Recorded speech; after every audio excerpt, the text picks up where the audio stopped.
এইরকম একটা সুজির রেসিপি লোভ সামলানো কিন্তু খুব দুর্দান্ত। এটা একদম ভিন্ন স্বাদের সুজির রেসিপি, দেখলে খেতে মন চায়।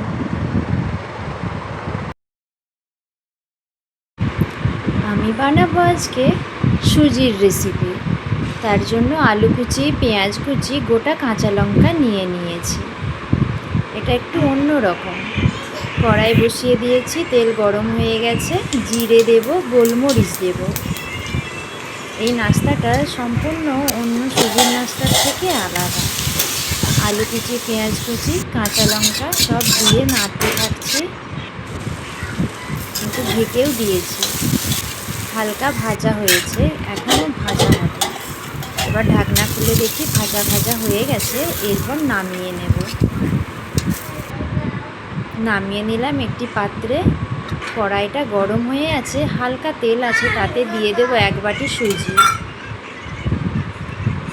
সুজিটা নাড়ব, আর এতে একটু পরিমাণ মতো লবণ দেব। খুব বেশি লবণ দিলে কিন্তু খাওয়া যাবে না, কেন এতে হালকা চিনিও দিতে হবে।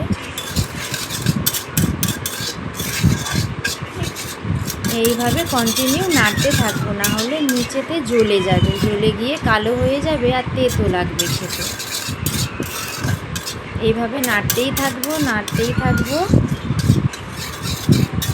কন্টিনিউ কিছুক্ষণ নাড়লাম। নাড়ার পরে এবার 1 বাটি জল দিয়ে দেবো। যে বাটিতে সুজি নিয়েছিলাম সেই বাটির 1 বাটি জল দিয়ে নাড়তেই থাকবো। এবার সেদ্ধ সেদ্ধ হয়ে আসলে এবার দিয়ে দেব চিনি, সামান্য পরিমাণে দেব, খুব বেশি দেব না, কারণ হালকা মিষ্টি খাবো।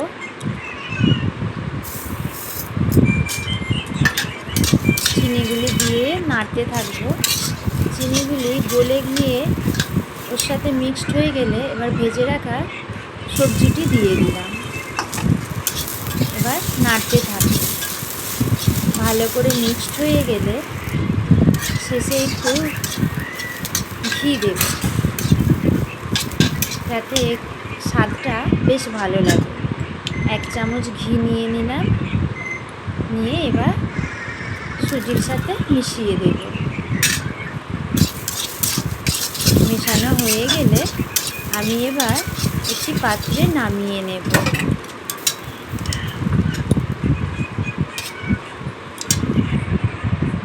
একদম খাবার জন্য রেডি।